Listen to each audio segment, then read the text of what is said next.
Hello money talkers, welcome to my channel money talks with Payal. कैसा रहेगा कल के दिन निफ्टी, बैंक निफ्टी, सेंसेक्स, उसको लेकर इस वीडियो में बात करने वाले हैं।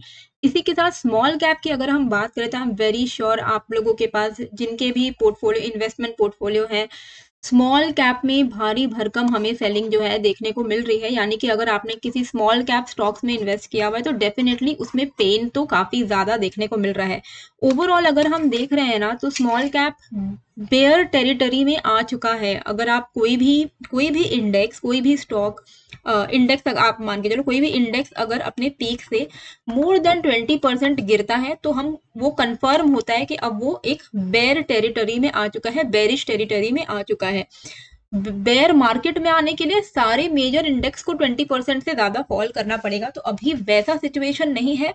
लेकिन स्मॉल कैप में हाँ डेफिनेटली थोड़ा पेन है, क्योंकि अगर आप इसका पीक से कैलकुलेट करते हो, जो कि इसका पीक रहा था ऑलमोस्ट 19,700 का स्मॉल कैप का, वो आज की डेट पर 21-22% डाउन है, 4,500 पॉइंट्स डाउन है, जिस वजह से इसका impact directly small cap stocks में हमें देखने को मिल रहा है। करना क्या चाहिए, देखिए सिंपल है। Is it a good time to buy on dip? मैं बोलूंगी अभी आप बाय ऑन डिप ना करें, अभी हमें रिवर्सल, देखिए बाय ऑन डिप जहां जहां पर करना था मैंने आपको अपडेट किया था। अभी आपको हमेशा से मैं एक चीज बोलते आ रही हूँ कि जब जब आपको कुछ भी ना समझ आए, स्टॉक्स को पर्टिकुलरली आपको सिलेक्ट नहीं करना पड़ेगा। All you need to do is जब भी निफ्टी बीज, जब मान लो निफ्टी जब भी -1% है किसी at any particular given day of time, given time of the day, तो निफ्टी 20 भी आपको -1% देखने को मिलेगा। ये एक इंडेक्स, ये ETF है, ठीक है। जब जब आपको निफ्टी भी -1% मिले, आप उसको अक्यूमुलेट करो, ठीक है। Irrespective bear market, bull market, कुछ भी मार्केट बहुत ऊपर है, किसी एक पर्टिकुलर डे ऑफ कभी किसी एक पर्टिकुलर डे में -1% है, आप डालो उसमें पैसे। निफ्टी भी अगर आप लेते हो ना, अक्यूमुलेट करते हो, तो वो निफ्टी को ट्रैक करता है। तो लॉन्गर रन में इन्वेस्टमेंट पर्पस के लिए आपको निफ्टी 20 पैसे कमा कर देगा। स्टॉक्स में इन्वेस्टमेंट करने के लिए मैंने आपको बोला था कि लास्ट आपका जो लेवल होना चाहिए वो 22,700 का होना चाहिए, जहां पर आप थोड़े बहुत स्टॉक्स डाल सकते हो। लेकिन अगर अब की बार 22,700 का रेंज ब्रेक करेगा तो there is a problem. Now we can actually go like way below 22,000 तक हम जा सकते हैं, ठीक है। तो इसीलिए ये लास्ट ट्रांस ऑफ इन्वेस्टमेंट आपका 22,700 पे होना चाहिए था। अब मैं नहीं आपको बोलूंगी कि अब आप और पैसे डालो, अगर ये लेवल ब्रेक हो जाता है तो फिर हम एक फर्दर थोड़ा और फॉल करेंगे, तो फिर आपके लिए next tranche of investment will be around 22,000। Small cap में अभी इन्वेस्टमेंट और नहीं करनी चाहिए जब तक इसमें कोई हमें रिवर्सल के साइंस नहीं मिलते हैं, क्योंकि अभी इट इज ना clear down trend. Weekly chart में भी देखोगे तो यहाँ पर आपको एक ब्रेकडाउन देखने को मिल ही रहा है, 20% के तो नीचे हम आ ही चुके हैं, ठीक है। तो अब जो नीचे से लार्जर पिक्चर अगर आप देखते हो ना, 3 मंथ्स का अगर मैं आपको चार्ट खोल के दिखाती हूँ तो आपको समझ आएगा कि हाँ स्मॉल कैप में काफी अच्छा रन, बुल रन आ चुका था। उसके बाद ये रिट्रेसमेंट ले रहा है। डेफिनेटली आप इसको ये नहीं बोल सकते कि बिल्कुल ही क्रैश कर गया है, पर हाँ 20% अगर हम फॉल कर गए हैं तो थोड़ा पेन और आ सकता है। देखिए एक चीज आपको राहत की खबर मैं ये देती हूँ कि जब भी मार्केट रिकवर करेगा ना, small cap mid cap will be the fastest recovering index, ये आपको ध्यान में रखना है। तो इतना पैनिक मत कर जाना कि भाई अब तो स्मॉल कैप गया। निफ्टी रिकवर करेगा तो स्मॉल कैप उससे भी तेजी से रिकवर करेगा, क्योंकि गिरते भी ये बहुत फास्ट है, उठते भी ये काफी ज्यादा फास्ट है। ये 3 मंथ्स का चार्ट है। 3 मंथ्स में अगर आप देखोगे तो अप्रैल 2023 से जो इसमें बुल रन आया, मतलब इसने जो रिकवरी दी परसेंटेज वाइज अगर मैं आपको दिखाऊं तो 2023 से लेके लाइक 120% का इसमें अपसाइड मूवमेंट हमें 1 साल के अंदर देखने को मिला, 1 साल से 1.5 साल के अंदर। तो वहां उस 118-120% उठने के बाद अगर ये 20-25% गिर रहा है तो वो एक्सपेक्टेड है, उतना हम इसमें पैनिक नहीं हो सकते। फिबोनाची के हिसाब से अगर हम देखते हैं ना कि ये कहाँ तक और गिर सकता है, तो फिबोनाची के हिसाब से आप देखो अभी हम 38.2% के रिट्रेसमेंट पे हैं। मैक्सिमम अगर गिरता है तो ये ट्रेंड लाइन के सपोर्ट पर आ सकता है, विच इज 61.8 से लेके 50% तक का रिट्रेसमेंट, मतलब 14,334, 13,067।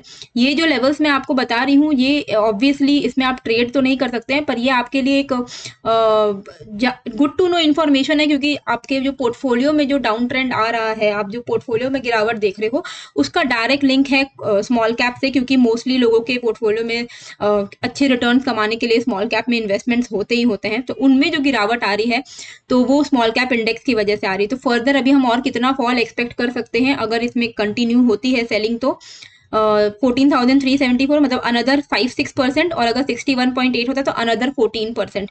तो 14-15% का अगर और करेक्शन हो गया स्मॉल कैप में तो बहुत बड़ी प्रॉब्लम है। फिर आपको डेफिनेटली आप एक्सपेक्ट करो कि आपके पोर्टफोलियो में जो स्टॉक्स ऑलरेडी अभी आपको 30-40% के डिप में दिख रहे हैं, वो और फर्दर 30-40% गिर सकते हैं, ठीक है।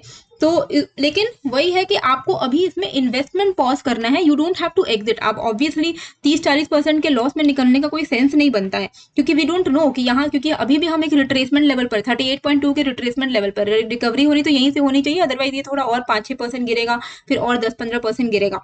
लेकिन इसका मतलब ये नहीं है कि आप यहाँ से निकल ही जाओ, पॉज कर दो अभी के लिए। SIPs को कंटिन्यू रखिए, इन्वेस्टमेंट को पॉज करिए। इन्वेस्टमेंट में अभी आपका सोल फोकस होना चाहिए निफ्टी 20 के ऊपर में। निफ्टी 20 को अगर आप अक्यूमुलेट कर रहे हो 1% के डिप में, तो it is more than enough to accumulate a long term wealth. Trading पे अभी आपको ट्रेडिंग का जो स्ट्रैटेजी मैं बताऊंगी कि किस तरीके से हमें प्लान करना है। और इन्वेस्टमेंट में गुड स्टॉक्स, जो कि लार्ज कैप स्टॉक्स हैं, जो कि ब्लू चिप स्टॉक्स हैं, उनमें आप डेफिनेटली अपना पैसा को थोड़ा बहुत रीडायरेक्ट कर सकते हो। स्मॉल कैप में थोड़ा देरी के लिए आपको अभी पॉज रहना चाहिए। ऐसा नहीं है कि बिल्कुल ही इन्वेस्टमेंट रोक दो, भाग जाओ, ऐसा कुछ नहीं करने बोल रही, पर स्मॉल कैप में थोड़ा रिकवरी हमें चाहिए टू बी वेरी श्योर कि हाँ अब यहाँ से रिकवरी आ सकती है।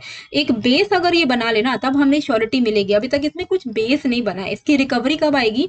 मान लो जब स्मॉल कैप इंडेक्स 17,200 ब्रेक कर जाएगा ऑन द अपसाइड, ये वाला जो लेवल है 17,200 के ऊपर जब स्मॉल कैप निकलेगा, आप अपना फर्दर इन्वेस्टमेंट कर सकते हो। देखिए अभी जो स्टॉक्स आपको 40% डाउन दिख रहे हैं, अभी आपको लग रहा है कि अभी हम लेते हैं, नहीं अभी नहीं लो।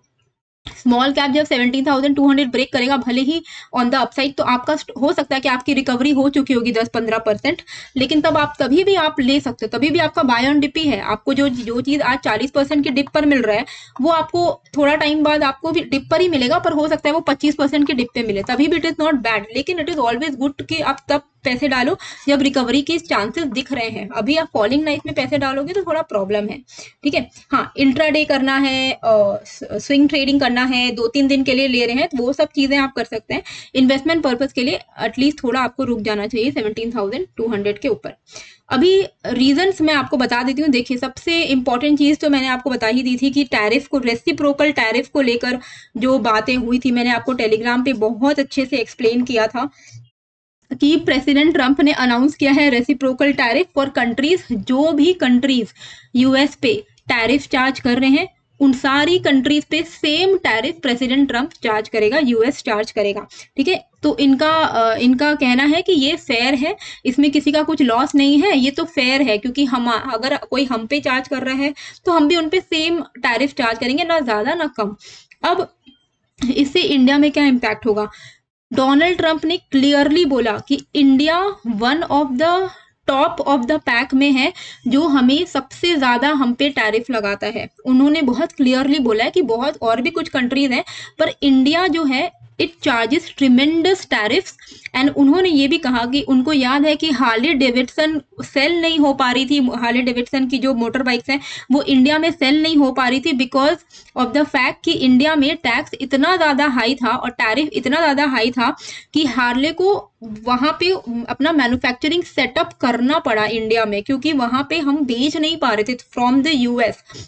तो उनका ये कहना है कि अगर ऐसा रहा तो फिर इंडिया जैसे फैक्ट्रीज बना रही हैं और टैरिफ को अवॉइड कर रही हैं, ऐसे तो फिर हर कंट्री अपना अपना फैक्ट्री सेटअप करेगा एंड हमारे बिजनेस को हार्म होगा वहां पर।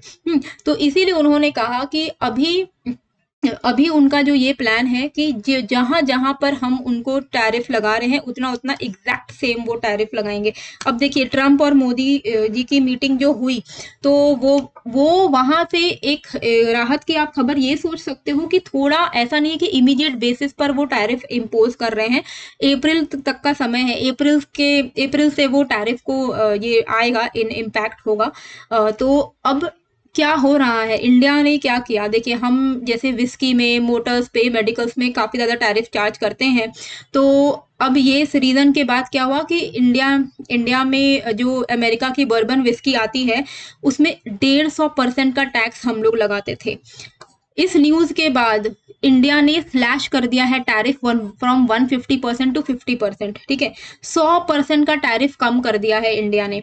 तो अभी भी अप्रैल तक का समय है। इस तरीके के देखो अभी थोड़ा गैप है, ऐसा नहीं कि इमीडिएट बेसिस से टैरिफ लग रहा है, ठीक है। तो ये जो थोड़ा गैप बाकी है इसमें अगर इंडिया कुछ मेजर्स ले लेता है, कुछ टैरिफ अगर हम कम कर देते हैं import tariff from the US, तो हमें भी थोड़े हमारा भी टैरिफ थोड़ा कम ही रहेगा, क्योंकि it is not a good news for us Indians, okay. क्योंकि अगर हमारी टैरिफ, हम लोग तो डेफिनेटली ज़्यादा टैरिफ चार्ज करते हैं, तो अगर वो भी ज़्यादा टैरिफ हमसे चार्ज करेंगे तो इंपोर्ट करना, एक्सपोर्ट करना, सब कुछ ही बहुत ज़्यादा प्रॉब्लमेटिक हो जाएगा। इसकी वजह से रुपीज़ भी जो है काफ़ी ज़्यादा फॉल भी कर रहा है। एंड अगर आप देख रहे हो तो इसका जो इम्पैक्ट है वो डेफिनेटली मार्केट पे अच्छा नहीं हो रहा है। मार्केट उसको बहुत पॉजिटिव तरीके से नहीं ले रहा है, क्योंकि ऑब्वियसली अगर हमें कोई चीज़ वहाँ पर बेचनी है और उन्होंने इतना ज़्यादा अपना टैरिफ बढ़ा दिया हमारी तरीके का, तो ऑब्वियसली हमारे जो कंट्री से जो सामान वहां जा रही है तो वो उस बिजनेस में प्रॉब्लम होगा, ट्रेड में प्रॉब्लम्स आएगा। इनफैक्ट सिस्टमैटिक्स ग्रुप जो मैंने आपको टेलीग्राम पे बताया, उन्होंने बोला कि टैरिफ जो फार्मा पर लग रहा है, लगने वाला है because of this reciprocal tariff, ये इंडिया एंड यूएस दोनों के लिए हार्मफुल होगा, ये दोनों के लिए अनप्रोडक्टिव होगा, क्योंकि फार्मा सेक्टर अभी भी एक ट्रांजिशन फेज में है। और यूएस बिजनेस हमारे लिए या कोई भी बिग प्लेयर्स जो कि यूएस में इंपोर्ट कर रहे हैं फार्मा सेक्टर्स के सर्विसेज को, उनके लिए डिफिकल्ट होने वाला है। तो इसीलिए उन्होंने क्लियरली बोल दिया कि फार्मा कंपनीज के लिए FY27 बहुत ज्यादा डिफिकल्ट होने वाला है। और ग्रोथ भी हम ज्यादा एक्सपेक्ट नहीं कर रहे, ओनली 8 to 11% की ग्रोथ एक्सपेक्ट कर रहे हैं। तो ऑब्वियसली बहुत सारे सेक्टर्स इंपैक्ट होंगे, मोटर सेक्टर्स इंपैक्ट होंगे, जैसे जो ऑटो सेक्टर्स है वो सब इंपैक्ट होंगे। तो लेट्स सी व्हाट हैपेंस। अभी भी थोड़ा टाइम है, 1-1.5 महीने का टाइम है। इंडिया अगर कंट्रोल कर लेता टैरिफ तो हो सकता है कि हमारा भी टैरिफ थोड़ा कम ही लगे, पर ये उनकी तरफ से, अब देखो यार वो उनके प्रेसिडेंट है, वो जो करेंगे। देखा जाए तो उन्होंने कुछ गलत मेजर्स नहीं लिए हैं अपने हिसाब से, अगर देखा जाए तो। नाउ हमारे इंडियन गवर्नमेंट की ये रिस्पॉन्सिबिलिटी है कि वो ऐसा करे कि भाई हमारे बिजनेसेस में जहाँ पे जो बिजनेस करें उन पे ज़्यादा इम्पैक्ट ना आए, वरना it is a very very bad thing. अगर आप देखोगे उसी का रीज़न की वजह से हमें जो है फॉल देखने को मिल रहा है। रुपी डेप्रीशिएट कर रहा है, रुपी वीक हो रहा है, इसकी वजह से FIIs कंटिन्यूसली सेल कर रहे हैं। 14 फरवरी को भी इन्होंने 4294 मतलब 4,294 करोड़ की उनकी सेलिंग हुई थी। मंथली बेसिस में अगर आपको मैं दिखाऊं तो फरवरी के मंथ में ऑलरेडी इन्होंने 30,000 के आसपास, 30,000 करोड़ के आसपास की सेलिंग कर ली है। इसके पीछे का रीजन तो है ही, काफी सारी चीजें हैं, इन्फ्लेशन, ये वो, रुपी डेप्रीसिएशन। जो मेजर चीज है जो मुझे लगती है वो है रुपी डेप्रीसिएशन, क्योंकि ऑब्वियसली जब वो लोग इन्वेस्ट करते हैं they invest in rupees, but when they withdraw in dollars. तब आप सोचो कि जब वो इन्वेस्ट कर रहे थे, तब फॉर एग्जाम्पल आपको मैं समझा रही हूँ कि मान लो जब उन्होंने इन्वेस्ट किया था तो $1 वॉज इक्वल टू 84 रुपीज। तो उन्होंने क्या किया, $1000 इन्वेस्ट किए। फॉर एग्जाम्पल आपको मैं समझा रही हूँ कि कैसे इम्पैक्ट करता है। $1000 उन्होंने इन्वेस्ट किए तो 84 रुपीज के भाव से उनको उनका इन्वेस्टमेंट कितना हुआ, 84,000 रुपीज का, ठीक है। आज की डेट पे क्या हो गया, मान लो कि इन्वेस्टमेंट कहीं नहीं गया, उनका इन्वेस्टमेंट बढ़ा नहीं, घटा नहीं, कुछ भी नहीं हुआ, प्योरली आज की डेट पे मान लो हमारा $1 87 रुपीज के आसपास में है, ठीक है, कुछ भी नहीं हुआ है। इन्वेस्टमेंट वैल्यू अगर उनका उतना का उतना ही रहता है तो उनका आज की डेट पे जब वो विथड्रॉ कर रहे तो उनको कितना मिलने वाला है, 84,000 डिवाइडेड बाय 87 का भाव हो गया, ठीक है। तो कितना होता है ये, $965। अब आप सोचो उन्होंने $1000 लगाए, इन्वेस्टमेंट ना बढ़ा ना घटा मान लो, तो भी उनका बैठे बैठाए 3.5% का लॉस हो गया, $965 उनको मिल रहे हैं। ये क्लियर कट रीजन है FIIs की सेलिंग का, रुपी कमजोर होना उनके लिए लॉस है। तो आज की डेट पे क्या हो रहा है, वो रुपी को अब ऑब्वियसली चांसेस तो ये भी दिख रहे हैं कि 87 से रुपी आने वाले टाइम में 90 रुपीज तक भी जाएगा। तो दे नो कि व्हाट इज कमिंग, तो वो वेट नहीं करने वाले हैं ना कि और उनका लॉस हो बैठे बैठाए। तो इसीलिए whatever price they are getting, they are just selling and going away as of now, क्योंकि रुपीज का स्ट्रेंथन होना बहुत ज्यादा इंपॉर्टेंट है। To maintain the interest of the FIIs। तो ये सारी चीजें हैं जो आपको समझना इंपॉर्टेंट है। देखिए लेवल्स एंड ऑल बताना बहुत ईजी है, पर पीछे में क्या हो रहा है, इम्पैक्ट क्या चीजें की हो रही हैं, वो चीज आप अगर जानोगे तो नॉलेज भी बढ़ेगा और आपको पता रहेगा कि हाँ रीजन क्या है, करना क्या है। आपको दिमाग में पता होना चाहिए कि मार्केट में क्या चल रहा है। तो आई होप अभी तक आप इस वीडियो को देख रहे हैं, थोड़ा लंबा ज्ञान हो गया है, बट अगर आप अभी भी इस वीडियो को देख रहे हैं तो प्लीज कमेंट में यस जरूर से लिखिएगा, ठीक है, कि yes we are watching the video. ऐसा लिखोगे तो मुझे अच्छा लगेगा कि आप अभी तक ये वीडियो देख रहे हो। निफ्टी में अगर आप देखोगे तो जैसे कि ऑलरेडी बता दिया है आपको कि 22,700 का जो इम्पोर्टेंट लेवल है, it is a very very important level. अगर मैं आपको यहाँ पे वीकली चार्ट दिखाती हूँ तो नीचे से एक ट्रेंड लाइन है, ठीक है, this is a trend line, very very important trend line. ये ट्रेंड लाइन ब्रेक अगर होगा, ठीक है, आ गया, जस्ट अ मोमेंट, हाँ, ये एक इम्पॉर्टेंट ट्रेंड लाइन है, ठीक है। ये अगर ट्रेंड लाइन ब्रेक हो जाता है निफ्टी में तो यहाँ पे एक प्रॉब्लम है, विच इज जो इमीडिएट बेसिस पे जो आपको सपोर्ट देखने को मिलेगा वो तो 22,700 से 650 का लेवल का देखने को मिलेगा। पर यहाँ पर अगर आप देख रहे हो कि अगर वो भी लेवल ब्रेक होता है तो हम 21,100 तक डेफिनेटली आ सकते हैं। 21,100 तक के लेवल्स को हम देख पाएंगे अगर 22,700 650 ये जो रेंज है इसको ब्रेक कर देता है मार्केट तो, ठीक है। और अगर हम देखते हैं कि पिछले टाइम पे कोई गैप तो नहीं रह गया है, तो गैप की बात करें तो यहाँ पर अगर आप देखोगे तो ये गैप है, ठीक है। अगर मार्केट नीचे गिरता है तो हो सकता है कि इस गैप को भी फिल कर दे। ये आपका निकल के आ रहा है 20,300 तक, ठीक है। मुझे नहीं लगता है कि इतना ज्यादा गिरावट होनी चाहिए। अभी ये April is going to be a very very important month. थोड़ी बहुत रिलीफ रैली आप एक्सपेक्ट कर सकते हो जब तक, क्योंकि ये फैक्टर जो है, ये जो गर्मा गर्मी चल रही है टैरिफ को लेकर, ये थोड़ा सा कूल डाउन होगा। अप्रैल में जब वापस से वो टैरिफ लगाएंगे तो वापस से इम्पैक्ट हमें मार्केट में देखने को मिलेगा।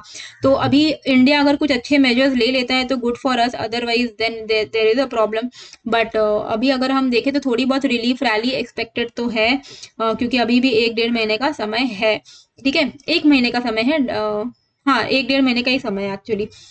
तो अभी हमें क्या किस तरीके से ट्रेड को प्लान करना है, देखिए सिंपल है। अगर मार्केट निफ्टी जो है अभी अपना इस बेस को ब्रेक कर देता है, ये आपका निकल के आ रहा है 22,770 का, मान के चलो आप इस लेवल को ब्रेक कर देता है तो आप इजीली एक्सपेक्ट कर सकते हो 22,700 के लेवल्स, 22,650 के लेवल्स, एंड उसके बाद हम ट्रेंड लाइन को टच करने की तरफ बढ़ेंगे। ओके, तो हमें सिंपल है कि अगर मार्केट इस लेवल को ब्रेक कर रहा है इंट्राडे में, इट इज ब्रेकिंग 22,770, हम यहाँ पे डेफिनेटली शॉर्ट साइड का ट्रेड जो है वो प्लान कर सकते हैं।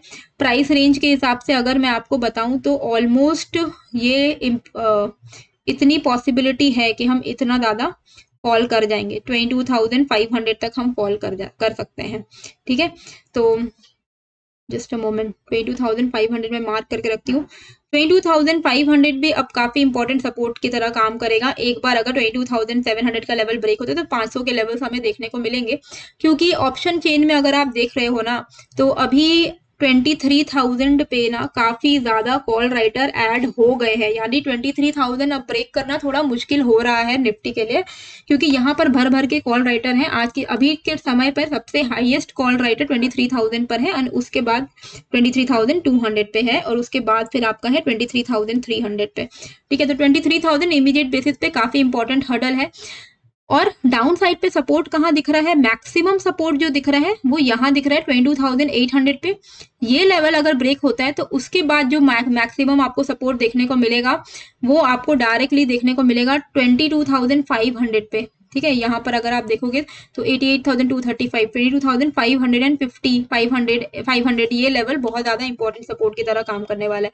तो हमें किस तरीके से ट्रेड प्लान करना है, सिंपल है। मार्केट अगर ओपन हो रहा है 770 को ब्रेक कर रहा है तो यहाँ पर आपको देखने को मिल रहा है कि 800 के आसपास में काफी हाई ओपन इंटरेस्ट है। ये अगर ब्रेक हो गया तो और पुट राइटर्स जो है वो ऑब्वियसली वो कवर करेंगे अपने पोजीशन को, तो मार्केट में और सेलिंग आएगी, ठीक है। तो सेलिंग आएगी कहाँ तक, 22,500 600 तक आप एक्सपेक्ट कर सकते हो। तो इंट्राडे में ट्रेड करने के लिए 22,770 के नीचे ही आप ट्रेड करने का प्लान करना। इमीडिएट जो लेवल है जिसके ऊपर में हम लॉन्ग साइड का ट्रेड प्लान कर सकते हैं वो है ये वाला 23,000 का लेवल, क्योंकि 23,000 एक इम्पॉर्टेंट ये है, कहाँ गया ये लेवल, हाँ 23,000 एक important level of call writing है। ये ब्रेक अगर हो जाता है 23,020 आप मान के चलो, इसके ऊपर निकलता है तो आप एक्सपेक्ट कर सकते हो 23,150 से लेके 23,230 तक, जो कि एक मेजर रेजिस्टेंस की तरह काम करेगा। तो जिस इंट्राडे में यही दो लेवल्स का आपको ध्यान में रखना है, ठीक है। अब हम देखते हैं कि किस तरीके से हमें बैंक निफ्टी में ट्रेड करना है। तो बैंक निफ्टी में ट्रेड करने के लिए अगर हम देखें तो इमीडिएट जो हमारा 50,000 का जो लेवल रहेगा ना, 49,400 49,200 पे एक अच्छा खासा कॉल राइटिंग है। तो हम क्या करेंगे, सिंपल है कि ये लेवल के नीचे हमें ब्रेकडाउन देखने को मिला, राइट, ये वाला लेवल था ना 49,300, ये लेवल के नीचे हमें ब्रेकडाउन देखने को मिला, ठीक है। तो अब यही लेवल हमारे लिए क्या बन जाएगा, रेजिस्टेंस बन जाएगा। इसके ऊपर अगर निकलेगा तो हम क्या एक्सपेक्ट कर सकते हैं, थोड़ी बहुत लॉन्ग साइड का रिकवरी। तो 49,285 ये लेवल को आप ध्यान में रखना।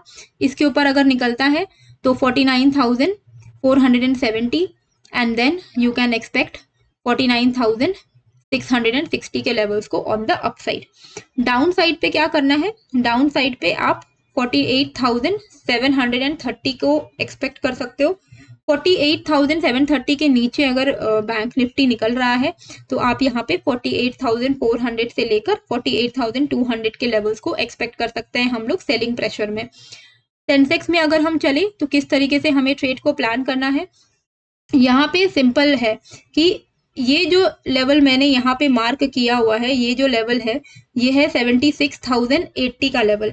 76,080 के ऊपर अगर निकलता है सेंसेक्स तो आप यहाँ पे शॉर्ट साइड का ट्रेड जो है वो प्लान कर सकते हैं। ऑन द अपसाइड 76,500 76,800 सारे लेवल जो यहाँ पे मार्क हैं वही हमारे अपसाइड रेजिस्टेंसेस हैं। तो अगर एक रेजिस्टेंस क्रॉस करता है तो ये सारे हमारे जो है अपसाइड के लेवल्स हो सकते हैं ऑन द अपसाइड, ठीक है। तो 76,082 के 85 के ऊपर में आप लॉन्ग साइड का ट्रेड प्लान कर सकते हो। टारगेट आपका हो सकता है 76,500 890 77,100 77,400, ठीक है। डाउन साइड पे 75,385 इज द लेवल। अगर ये लेवल ब्रेक होता है तो आप इजीली यहाँ पर 74,880 तक के लेवल्स को एक्सपेक्ट कर सकते हो ऑन द डाउन साइड, ठीक है। 80 to 100 पॉइंट्स करके आपका शॉर्ट साइड का प्लान होना चाहिए। सो आई होप आपको ये जो वीडियो है अच्छी लगी है। टेलीग्राम जरूर से ज्वाइन कर लीजिएगा, वहां पर मैं आपको सारे अपडेट्स दे देती हूँ कि मार्केट में किस तरीके से आपको अपना ट्रेड को प्लान करना चाहिए, कि मार्केट में किस तरीके से अभी मार्केट अगर चल रहा है, मान लो मार्केट ओपन हुआ उसके बाद अगर कुछ चेंज इन लेवल्स होते हैं तो मैं आपको अपने टेलीग्राम पर ही अपडेट करती हूँ। तो ज्वाइन कर लीजिएगा, फ्री है ज्वाइन करने के लिए, लिंक मैंने डिस्क्रिप्शन एंड कॉमेंट पे डाल दिया है। तो आई होप आपको ये वीडियो अच्छी लगी है, कैसी लगी है मुझे कमेंट करके जरूर बताइएगा। एंड नए हो तो सब्सक्राइब कर लीजिएगा। मिलते हैं फिर एक नए वीडियो के साथ। Thank you.